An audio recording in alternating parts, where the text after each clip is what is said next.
गुरुवार को विधायक संगीत सोम ने सरधना ब्लॉक प्रमुख पद पर अपनी पत्नी प्रीति सोम का नामांकन पत्र दाखिल कराया।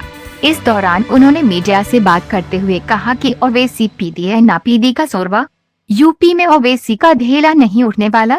संगीत सोम ने अखिलेश को अंतिम मुगल शासक बताते हुए कहा कि यूपी में अब सपा की सरकार कभी नहीं बनेगी। भाजपा 350 सीटों के साथ फिर से सरकार बनाने जा रही है। भाजपा कैसे चुनौती एक्सेप्ट कर रही है?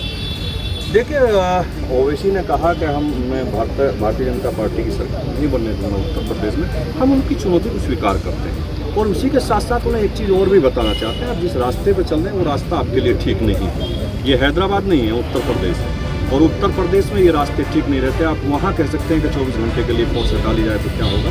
उत्तर प्रदेश में जरा जिस दिन कहेंगे तो उस दिन पता लग जाएगा उन्हें अपनी हैसियत के ये कहने से क्या होता है। ओम प्रकाश राजभर के साथ गठबंधन, पहले भाजपा के साथ थे, आज उसी असदुद्दीन ओवैसी के साथ है जिसको सोहेल देव ने खुद हराया था, गाजी को हराया था। सबसे पहले उसी की मजार पे जाएंगे दोनों।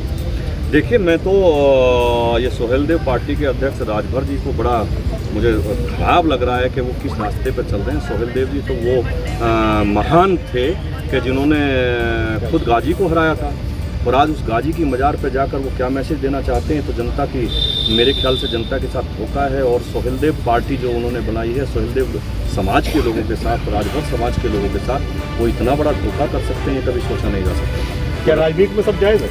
बिल्कुल जायज़ नहीं है। राजनीति में भी वही जायज़ है जो सही होना चाहिए। राजनीति में ये जायज़ नहीं होना चाहिए जो हमारे पूर्वज हमें विरासत दे के गए, हम उस विरासत को खत्म कर दें। ये राजनीति में कभी नहीं होना चाहिए। भाजपा ने भी तो कश्मीर में पीडीपी के साथ गठबंधन किया था। अगर राजभर यहाँ कर रहे हैं तो दिक्कत क्या है?